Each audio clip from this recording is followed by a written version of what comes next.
Alors bonjour encore chers amis, et là vous êtes à votre émission Le Salon des Maîtres, cette émission qui consiste à valoriser les maîtres de toutes les différentes disciplines et sports de combat. Alors aujourd'hui nous venons à la rencontre d'un grand maître, ce maître qui a fait parler de lui, ce maître qui a relevé le drapeau de la Côte d'Ivoire, en un mot un dinosaure, qui est aussi un père pour les Ivoiriens, des pratiquants.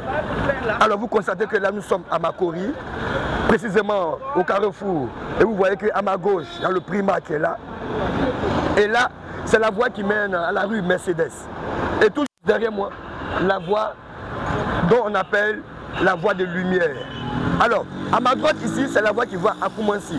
Et sans toutefois tarder, suivez-moi à la rencontre de Maître Arthur Bella. Surprise, suivez-moi.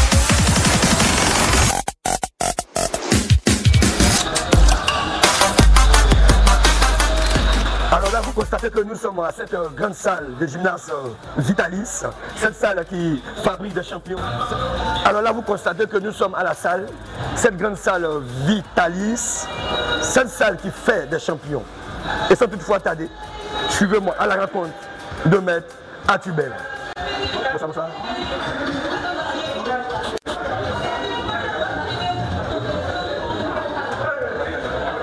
Oui, ok, comment ça va?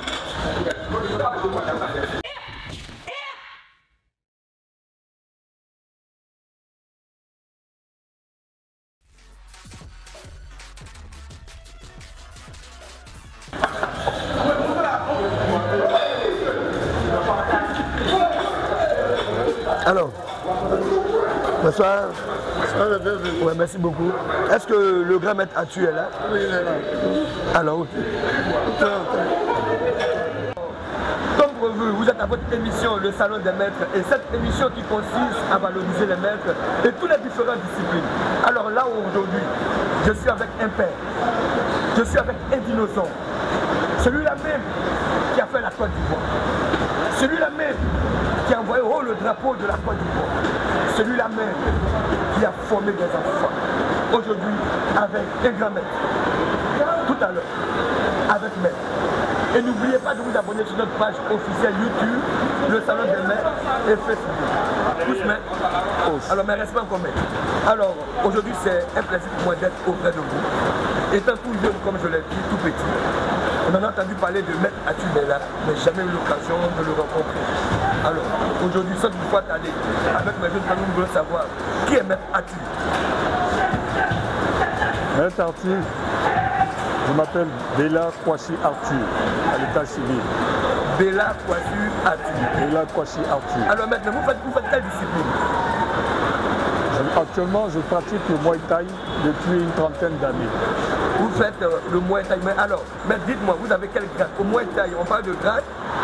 Oui, au Muay Thai, nous avons ce qu'on appelle les cannes. Les cannes? Cannes. Les cannes, donc je suis 10e dan. 10e canne. 10e canne. Alors donc, 10e canne, c'est-à-dire qu'on peut le comparer au karaté, comme on peut le dire, des dan, c'est ça? C'est ça. Les dan. Donc vous êtes 10e dan. Voilà. Ça. Alors ok, super pour moi, respect pour moi, maître. Alors maintenant, nous voulons savoir un peu votre parcours. 10e dan que vous êtes. Un peu votre parcours. Mon parcours, bon, je vais aller très loin, parce que comme je pratique les arts martiaux depuis 1973. Aujourd'hui, ça fait combien? Bon. Et je fais du judo. J'ai commencé par le judo. Je fais du karaté Shotokan et du karaté Wado Ryu. Ensuite, je suis passé au taekwondo, où je suis resté longtemps. J'ai obtenu mon 2e dan, le taekwondo. J'ai même enseigné le taekwondo. Après, je suis passé au kickboxing en France. Et ensuite, je suis passé au Muay Thai, où je suis resté jusqu'à maintenant. Alors maître, mais est-ce que maître Arthur, l'émission est lancée, vous avez fait la France, vous avez fait du taekwondo, vous avez fait du Wadorio, vous avez fait du Shotokan, et vous êtes resté au Muay Thai. Je fais du kickboxing. Du kickboxing. Alors dites-moi aujourd'hui, quel était cet amour pour que vous restiez au Muay Thai? Je peux vous dire que c'est quand j'étais en France, je faisais de la compétition, j'ai découvert le Muay Thai. Mon amour, c'était quoi? Je faisais la compétition de taekwondo par exemple. J'ai découvert que j'avais un tempérament qui se rapprochait plus des boxeurs thaï. Ça veut dire quoi? Ça veut dire que quand vous faites des compétitions de taekwondo, vous êtes sur un tatami, il y a une bande, il y a des limites à ne pas franchir. Quand vous attaquez votre adversaire, vous devez revenir, sinon on vous pénalise quand vous le poursuivez. Moi, à ma dernière compétition, j'ai découvert que quand je combattais, j'avais envie de finir avec l'adversaire. Donc je ne voulais pas le lâcher. Et ça, c'est l'esprit thaï. Le Muay Thai, c'est ça. Alors donc, j'ai découvert ça et j'ai dû faire un choix. Alors ok maître, mais là j'ai une belle question qui arrive là. Mon maître, vous parlez de compétition, vous avez été un compétiteur. Mais quand vous regardez de l'autre côté qu'il y a un combattant, quand vous regardez de l'autre côté du ring, il y a un adversaire, dites-nous un peu, comment est-ce que vous vous sentez? Qu'est-ce qui se passe dans la tête en ce moment précis? En tout cas, ce qui me passe par la tête, j'ai un sentiment déjà de respect pour l'adversaire et parce que combattre contre quelqu'un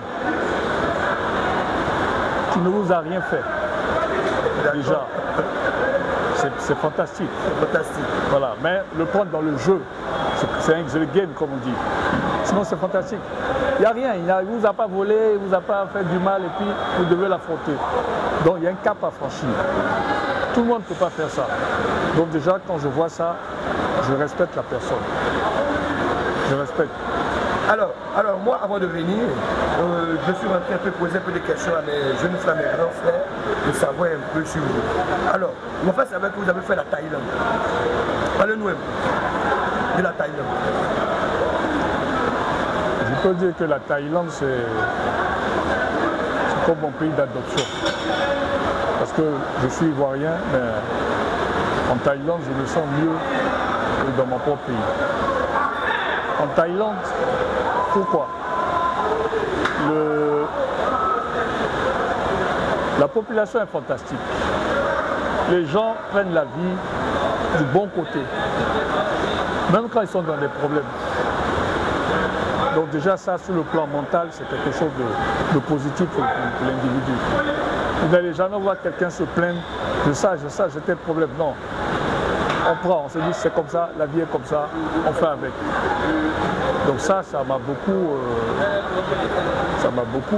et l'humilité que les gens ont. Alors maître, le salon des maîtres a une question pour vous encore. Oui. Alors, vous êtes allé en Thaïlande et fait venir là, ici. Oui. C'est vous qui êtes l'initiateur de ce tas en Côte d'Ivoire. Est-ce que vous avez atteint votre objectif? La cause pour laquelle vous êtes allé en Thaïlande et puis venir en Côte d'Ivoire avec ce tas, dites-nous un peu, est-ce que vous avez atteint votre objectif? Je peux dire oui. Oui, parce que aujourd'hui, grâce aussi aux télévisions, on atteint notre objectif parce que le Muay Thai, j'ai dû me battre pour intégrer le Muay Thai en Côte d'Ivoire parce que c'était un art nouveau avec les autres maîtres d'ailleurs, parce que vous savez, il y a des maîtres qui prennent les choses de façon concurrentielle. Donc le Muay Thai, quand je suis arrivé, voilà encore un art qui arrive, c'est quoi tout ça? Bon, mais il fallait vraiment que je montre ce que c'était le Muay Thai et me faire accepter des autres. Et là, vous avez montré. Alors, le Salon des maîtres est cette émission qui consiste à valoriser les maîtres et toutes les différentes disciplines. Alors, maître, nous organisons un festival, le Festival des arts martiaux, auquel nous voulons regrouper toutes les disciplines sur le même tatami. Chaque maître viendra avec ses élèves Ils viendront pour rester. Ils viendront pour valoriser les maîtres. Ils viendront pour valoriser la discipline. Parce que moi, j'y crois. Je sais qu'en Côte d'Ivoire, il y a des grands maîtres. Je sais qu'en Côte d'Ivoire, il y a des maîtres qui ont fait parler de cette nation. Mais nous n'allons pas attendre à ce que ces maîtres-là disparaissent pour les honorer. C'est maintenant qu'il faut honorer notre maître. C'est maintenant qu'il faut valoriser notre maître. Alors le salon des maîtres et cette émission, alors déjà, vous êtes invités à ce festival. Merci. Ce festival, c'est le 25 mai à Yopougon, au stade de la BAE. D'accord. Vous verrez le numéro qui passe en dessous de l'écran. Appelez. Cette émission est pour vous les maîtres. Cette émission, c'est pour vous les pratiquants. Cette émission, c'est pour vous les combattants. Appelez, inscrivez-vous et ce jour-là, nous verrons de belles choses. Merci. Alors maître, le salon des maîtres a toujours une question pour vous. Oui. Aujourd'hui, des maîtres que j'ai interviewés m'ont fait savoir que la jeunesse d'aujourd'hui ne s'entraîne pas. La jeunesse d'aujourd'hui ne force pas. Ils ne vont pas chercher. Ils ne se donnent pas. Mais vous, qu'est-ce que vous en pensez? Je ne dirais pas le contraire de ce que les autres maîtres ont dit, parce que nous on s'entraînait dur. Aujourd'hui, les générations, ce n'est pas seulement dans les arts martiaux. Hein. C'est pas seulement dans les arts martiaux. Dans les arts martiaux, les jeunes d'aujourd'hui aiment les raccourcis. Ça, je précise bien. L'entraînement, on ne triche pas. Tu t'entraînes dur, tu gagnes. Tu ne t'entraînes pas dur, ça va te rattraper au combat. Donc, si certains maîtres l'ont dit, je partage cet avis. Je partage cet avis. C'est ce qui fait qu'aujourd'hui, on a des demi-champions. Moi, je les appelle demi-champions parce qu'ils trichent. Ils trichent à l'entraînement. Ce qui fait que sur le ring, on voit les lacunes qu'ils ont. C'est dommage. Donc, comme disent les anglophones, no pain, no gain. Donc, sans souffrance, parle de gain. Donc, c'est dans la souffrance qu'on obtient de grands résultats. Alors, maître, merci beaucoup. Merci. Alors, il y a un ami qui me disait comme ça que le karaté, c'est pour des vagabonds. Il me disait comme ça, le karaté, c'est pour des gens qui ont tout perdu. Ils n'ont rien à faire. Mais vous, étant un grand maître, dites-moi. Je ne dirais pas la même chose que vos amis vous ont dit, parce que c'est des gens qui ne savent rien à la chose. Donc, les arts martiaux, ce n'est pas pour les vagabonds. Je ne vais pas parler de karaté, je vais parler de façon globale. Les arts martiaux, ce n'est pas pour les vagabonds. Les arts martiaux, c'est pour la vie. C'est un état d'esprit qu'il faut avoir. Parce que tant qu'on vit, on pratique les arts martiaux sur le plan mental. Ça nous rend positif. Sur le plan physique, ça nous aide à pouvoir nous faire face aux épreuves de la vie. Donc, ce n'est pas pour les vagabonds. C'est par ignorance qu'on vous a dit ça. Ok, mais encore merci beaucoup. Merci. C'est un plaisir pour moi. Alors, je tiens à préciser que nous avons un grand maître qui est décédé, Maître Calé Alain, ceinture noire, 8e dan du Wadorio, qui est moi mon grand-père, parce que son élève est moi mon maître. Et Maître Calé Alain est décédé. Alors je veux dire Yako à toute la grande famille, Yako à tous ces karatékas, Yako à tous ces pratiquants, et que son âme repose en paix. Alors maître, si vous devez donner un conseil à cette génération d'aujourd'hui, regardez la caméra et dites-le quelque chose. Moi, je vais appeler tous les jeunes à pratiquer un art martial ou un sport de combat. Je précise bien art martial et sport de combat. Parce que dans l'art martial, vous avez la beauté du geste. Dans le sport de combat, bon, je vais essayer de donner des chiffres. Allez-y. Dans l'art martial, vous avez 80% ou 70% de beauté dans les gestes, au niveau de beauté, et 30% au niveau de combat. Dans les sports de combat, vous avez 70 à 80% combat et 20% art, beauté. Donc, il est important pour chacun d'apprendre un art martial. Parce qu'on dit, comme on dit au Muay Thai, celui qui ne sait pas se défendre sera la victime. Je dis bien, celui qui ne sait pas se défendre sera la victime. Parce que un art martial, La rue, on ne cherche pas des histoires, mais on ne sait pas où on va, on ne sait pas ce qu'on peut trouver sur son chemin. Je me souviens d'un de mes neveux que j'ai entraîné il y a quelques années, il y a plus de 10 ans. Il s'est fait agresser. On lui a demandé comment tu as fait pour t'en sortir. Il a dit, c'est ce que j'ai appris avec tonton Arthur. Ça m'est revenu par réflexe. Donc vous voyez que c'est des choses qu'on apprend, mais c'est en nous, ça reste. Et en situation inattendue, ça ressort. Donc il est important à tous les jeunes de se forger le mental avec les arts martiaux. Et c'est important pour la santé aussi.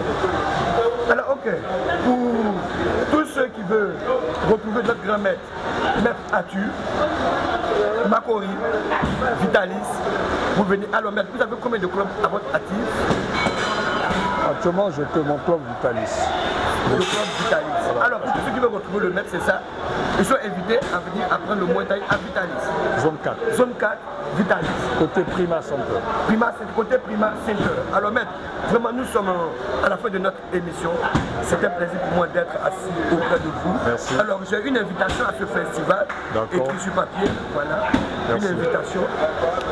Votre club est invité à ce festival. D'accord. Venez prester. Alors, il a dit qu'au cours de cette interview, à la fin, le maître fait une démonstration. Mais là, le maître a des élèves. Le maître a des combattants. Et nous verrons tout à l'heure des combattants pour une démonstration. C'est ça. Alors, n'oubliez pas de vous abonner sur notre page officielle YouTube, le Salon des Maîtres et Facebook. Et tout à l'heure, avec les élèves du grand maître Arthur Bella. Le Salon des Maîtres organise le Festival des Arts Martiaux 2e édition qui se tiendra le 25 mai 2024 précisément à Yopougon au stade de la BAE. Les inscriptions ont commencé et se poursuivent au plus 225 050 640 064. Maître Casa 01 01 61 10 20. Nos pages web www.lesalondesmaîtres.com